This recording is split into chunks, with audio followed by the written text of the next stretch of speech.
किसी गांव में एक बहुत बड़ा बरगद का पेड़ था। वह पेड़ दूर गांव तक प्रसिद्ध था। लोगों का मानना था कि उस पेड़ में भूत है, इसलिए कोई भी उस पेड़ के पास नहीं जाता था। वो पेड़ एक बहुत ही सुंदर झील के पास था। बरगद के भूत की वजह से उस झील को देखने कोई नहीं जाता था। जो कोई भी झील देखने जाता था वह सूरज ढलने से पहले वापस आ जाता था। अन्यथा जब भी कोई व्यक्ति रात को झील या बरगद के पास रुका वह कभी वापस नहीं लौटा।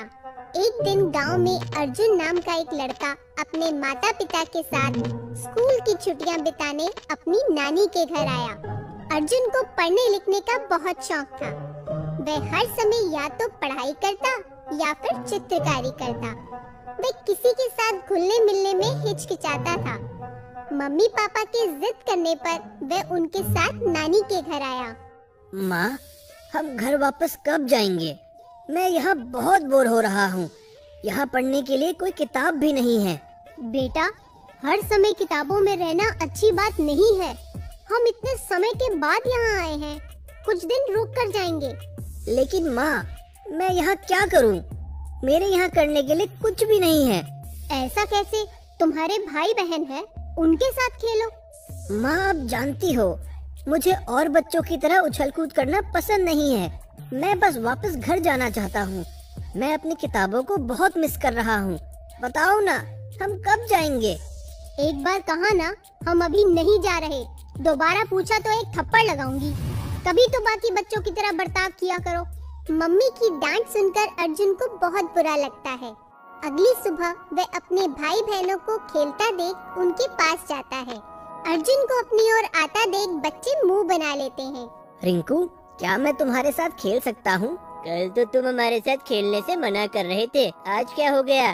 क्या बोल रहे थे तुम अपनी मम्मी को? मेरा खेलने कूदने का मन नहीं करता। जाओ जाओ, हमें तुम्हारे साथ नहीं खेलना। वैसे भी तुम 100 मीटर तो ढंग से चल नहीं पाते, दौड़ना भागना तो दूर की बात है। अर्जुन बहुत उदास हो जाता है। वह उदास मन लिए चलते चलते झील के पास पहुंच जाता है। झील के पास पहुंचकर उसे अच्छा महसूस होता है।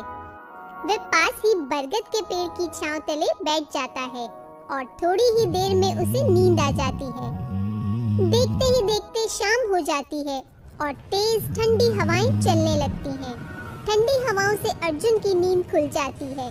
जैसे ही वह नींद से जागता है वह सुनता है कि कोई उसका नाम पुकार रहा है। अर्जुन उठता है और देखता है कि उसके पीछे एक लड़का खड़ा है। उठो अर्जुन, मैं कब से तुम्हें जगाने की कोशिश कर रहा हूँ। तुम हो कौन? मेरा नाम नीरज है। मैं तुम्हारे गांव का ही रहने वाला हूँ। गांव में सब तुम्हें ढूंढ रहे हैं। तुम्हारे माता पिता बहुत परेशान हैं। मुझे पता ही नहीं चला, मुझे नींद कब आ गई। वो सब छोड़ो, बस तुम यहाँ से फटाफट चलो। इस समय यहाँ रहना ठीक नहीं है। क्या तुम्हें किसी ने बरगद के भूत के बारे में नहीं बताया? क्या कहा? भूत? अर्जुन भूत का नाम सुनते ही डर जाता है। तभी उसे एक भयानक आवाज सुनाई देती है। जल्दी आओ, मेरे साथ चलो। अर्जुन नीरज के साथ जाता है। वह देखता है कि अंधेरे में झील का पानी चमक रहा है। अरे, ये पानी इतना क्यों चमक रहा है? ऐसा इसलिए क्योंकि यहाँ एक दानव रहता है। सूरज ढलते ही उसकी शक्तियाँ बढ़ जाती हैं और वह शिकार की ताक में झील किनारे इंतजार करता है। इसलिए गांव का कोई भी व्यक्ति यहाँ नहीं आता। अगर कोई यहाँ नहीं आता तो तुम यहाँ क्या करने आए थे? मैं तो सुबह से यहीं था। यहाँ बहुत शांति होती है तो मुझे लिखने में बहुत मजा आता है। लिखने में? क्या तुम लेखक हो? हाँ, हिंदी मेरा पसंदीदा विषय है। मुझे कविताएं और कहानियाँ लिखना बहुत अच्छा लगता है। अरे वाह, सुनकर बहुत अच्छा लगा। क्या तुम्हारे माता पिता इस बात से खुश हैं कि तुम एक लेखक हो? इतना मैंने कभी नहीं सोचा। वैसे भी महत्व इस बात का ज्यादा है कि हमें क्या पसंद है और क्या हम खुश हैं या नहीं। मुझे भी किताबें पढ़ना और चित्रकारी करना बहुत पसंद है, लेकिन मेरे माता पिता चाहते हैं कि मैं बाकी बच्चों की तरह बर्ताव करूं, खेलूं, कूदूं। वो समझते ही नहीं है कि मैं क्या चाहता हूँ। दोस्त, पहले खुद खुश रहना सीखो, बाकी सब समय के साथ अपने आप समझ जाते हैं। लो, हम पहुंच गए। तुम यहाँ से सीधा सीधा चले जाओ, कुछ ही देर में तुम्हारी नानी का घर आ जाएगा। तुम साथ नहीं चल रहे? दरअसल मैं अपनी किताब पेड़ के पास ही भूल आया। लेकिन अभी तो तुमने कहा था कि वह जगह रात के समय सुरक्षित नहीं है। मैं जानता हूँ, लेकिन तुम्हारे माता पिता तुम्हारा इंतजार कर रहे हैं। तुम चलो, मैं अभी आता हूँ। ऐसा कहकर नीरज वापस चला जाता है। अर्जुन नीरज के बताए रास्ते पर चलते चलते अपनी नानी के घर पहुँच जाता है। वह जैसे ही घर पहुँचता है, उसकी मम्मी उसे रोते हुए गले लगा लेती है।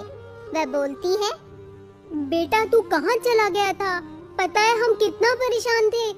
बेटा, हमने तुम्हें कहाँ कहाँ नहीं ढूंढा। बेटा तुम गए कहाँ थे? नानी, मैं सुबह बहुत उदास था तो मैं चलते चलते झील के पास पहुंच गया और मुझे वहाँ नींद आ गई। क्या कहा तुमने? तुम उस भूतिया झील के पास गए थे? भूतिया झील? हाँ बेटे, भूतिया झील। उस झील के पास कोई नहीं जाता। आज तक उस झील में जो भी गया वो कभी वापस नहीं आया। हे भगवान, शुक्र है तुम्हें कुछ नहीं हुआ। लेकिन तुम वापस कैसे आए? पापा, जब मैं सोकर उठा तो मुझे नीरज नाम का एक लड़का मिला। उसने कहा कि वह इसी गांव का निवासी है। वही मुझे यहाँ तक लेकर आया। क्या कहा? नीरज? पर दादी? यहाँ से 4 घर छोड़कर रामू का घर है। उसके लड़के का नाम भी नीरज ही था। वह कुछ 2 साल पहले गायब हो गया था। वो कहाँ गया कुछ पता नहीं चला। अर्जुन नीरज के बारे में जानकर हैरान रह जाता है। वह समझ ही नहीं पाता कि उसकी सहायता जिसने की थी वह भूत था या फरिश्ता। क्या तुम सच में उस भूतिया झील की तरफ जाने वाले हो? हाँ रिंकू। लेकिन तुमने तो अपने मम्मी पापा को प्रॉमिस किया है कि तुम दोबारा वहाँ नहीं जाओगे। मम्मी पापा मेरे वहाँ जाने के लिए कभी तैयार नहीं होंगे और कोई रास्ता नहीं था। मुझे झूठ बोलना पड़ा। लेकिन जब तुम एक बार मरते मरते बचे हो तो वापस क्यों जाना चाहते हो? मैं पूरा सच जाने बगैर नहीं रह सकता। मुझे पता लगाना है कि नीरज के साथ क्या हुआ। और तुम्हें लगता है कि तुम ये अकेले कर लोगे? शायद नहीं, इसलिए मुझे तुम तीनों की मदद चाहिए। क्या कहा? हम तीनों? हाँ, डरने की कोई जरूरत नहीं है। मेरे पास एक योजना है। अगर तुम तीनों मेरी मदद करो तो हम इस मुसीबत से हमेशा के लिए छुटकारा पा सकते हैं। कैसी योजना? क्या चल रहा है तुम्हारे दिमाग में? ध्यान से सुनो। अर्जुन उन तीनों को अपनी योजना बताता है। वे अर्जुन की बात सुनकर बहुत खुश होते हैं। मुझे हमेशा लगता था कि शायद तुम्हारे पास जरा सा भी दिमाग नहीं है। अच्छा, अब तुम्हें क्या लगता है? आज यकीन हो गया कि पढ़ाई लिखाई से बहुत कुछ प्राप्त होता है। सच में रिंकू, जो अर्जुन ने कहा वो सब तो मैं कभी सोच भी नहीं सकती। ऐसी बात नहीं है। खेलना कूदना उतना ही जरूरी है जितना पढ़ना लिखना। मेरी योजना तुम सबके बिना किसी काम की नहीं है। मैं वो सब काम नहीं कर सकता जो तुम कर सकते हो। लेकिन तुम्हें यकीन तो है ना कि गांव वाले भी हमारी मदद करेंगे? भरोसा रखो, मुझे पूरा विश्वास है। वे चारों अपने बैग में कुछ कुछ सामान इकट्ठा करते हैं और शाम होते ही खेलने के बहाने झील की तरफ निकल पड़ते हैं। वे जब झील के पास पहुंचने वाले होते हैं, अर्जुन उन तीनों को अपनी योजना बताता है। वे अर्जुन की बात सुनकर बहुत खुश होते हैं। तो अर्जुन रिंकू को बिजली के खंबे की तरफ इशारा करता है। रिंकू ग्लव्स पहनता है और पेड़ के सहारे खंबे पर चढ़कर बिजली की तार खींचता है। फिर वे तीनों झील के पास पहुंचते हैं। रिंकू बिजली की तार को झील के पानी से कुछ दूरी पर रख देता है। पिंकी और रौनक अपने अपने बैग से तेल की बोतलें निकालते हैं। अर्जुन अपने बैग में से 4 कपड़े निकालता है। रौनक 4 लकड़ियां इकट्ठा करता है और पिंकी उन पर कपड़ा बांधकर मशाल बनाती है। फिर रिंकू मशालों पर तेल गिरा देता है। बचा हुआ सारा तेल वे झील में डाल देते हैं। धीरे धीरे अंधेरा होने लगता है और मौसम अचानक से ठंडा हो जाता है। रिंकू अर्जुन से बोलता है, अर्जुन, ये हवाएं एकदम से ठंडी कैसे चल रही हैं? शाम के समय धरती की चुंबकीय सतह सूरज की वायु से टकराती है। इस दौरान हमारा दिमाग कई अजीबोगरीब चीजें महसूस करता है। तापमान का एकदम से गिरना, हवाओं का अजीब से चलना, आवाजें सुनाई देना, ये सब उसी का हिस्सा है। तुमने ये सब किताबों में पढ़ा है? हाँ। मुझे बहुत डर लग रहा है। डरने की जरूरत नहीं है, सब कुछ ठीक होगा। अर्जुन के ऐसा कहते ही एक भयानक राक्षस के गुर्राने की आवाज आती है। इतने में रौनक देखता है कि बरगद के पेड़ से कोई उतर रहा है। रौनक डरकर बोलता है, भाइयों देखो राक्षस। अरे यह तो नीरज है। नीरज को देखकर अर्जुन उसके पास जाता है। अर्जुन, मैंने तुम्हें घर वापस जाने को कहा था, तुम यहाँ लौटकर क्यों आए हो? तुमने मुझसे पूरी बात छुपाई, मुझे सच जानना है। कैसा सच? 2 साल पहले तुम्हारे साथ क्या हुआ था? इससे पहले नीरज कुछ बोल पाता, झील का पानी चमकीला हो जाता है और पानी में बुलबुले उठने लगते हैं। अर्जुन देखो। दोस्त, पिछली बार तो मैंने तुम्हें बचा लिया, आज मैं कुछ नहीं कर पाऊंगा। क्या मतलब? तेज हवाएं चलने लगती हैं। तभी पानी में से एक भयानक राक्षस बाहर निकलता है। राक्षस को देखकर वे चारों डर जाते हैं। नीरज अर्जुन को बोलता है, दोस्त, मैं भी तुम्हारी तरह ही था। मुझे भी पढ़ने लिखने का बहुत शौक था, लेकिन मेरी किस्मत बहुत खराब थी। मैं इस झील के पास बैठकर कहानी लिख रहा था कि मुझे पानी में किसी की परछाई दिखाई दी।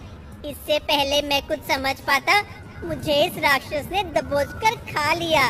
राक्षस जोर से गुर्राता है। रिंकू, पिंकी और रौनक तीनों कांप जाते हैं। अर्जुन, क्या तुम्हें नहीं लगता कि हमें अपनी योजना पर काम करना चाहिए? जल्दी करो अर्जुन। अर्जुन नीरज को बोलता है, तो मतलब तुम मर चुके हो? हाँ दोस्त, जिस किसी को भी यह राक्षस खाता है उसकी आत्मा यहीं कहीं भटकती रहती है। यहाँ मेरे अलावा और भी कई आत्माएं हैं। राक्षस अर्जुन को देखकर बोलता है, लड़के, पिछली बार मैं तुझे नहीं खा पाया था, आज मैं तुझे तेरे भाई बहनों के साथ खाऊंगा। दोस्त, आज तुम्हें अपनी रक्षा खुद करनी होगी। राक्षस झील से बाहर निकलने लगता है।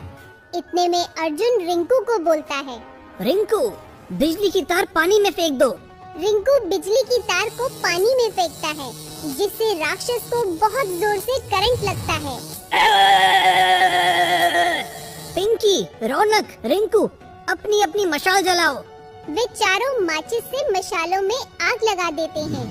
अर्जुन अपनी मशाल को झील में फेंक देता है, जिससे पानी में तेल होने की वजह से आग लग जाती है। मशालों की रोशनी देखकर गांव वाले बच्चों को ढूंढते हुए उस झील के पास पहुंचते हैं। वे सब राक्षस को देखकर चौंक जाते हैं। आग और बिजली दोनों के प्रभाव से राक्षस मर जाता है। राक्षस के मरते ही बरगद के पेड़ से नीरज की आत्मा के साथ कुछ और आत्माएं भी बाहर आती हैं, जो राक्षस के मरने पर बहुत खुश होती हैं। नीरज की आत्मा अपने माता पिता को देखकर मुक्त हो जाती है। सभी गांव वाले अर्जुन और उसके भाई बहनों को शाबाशी देते हैं।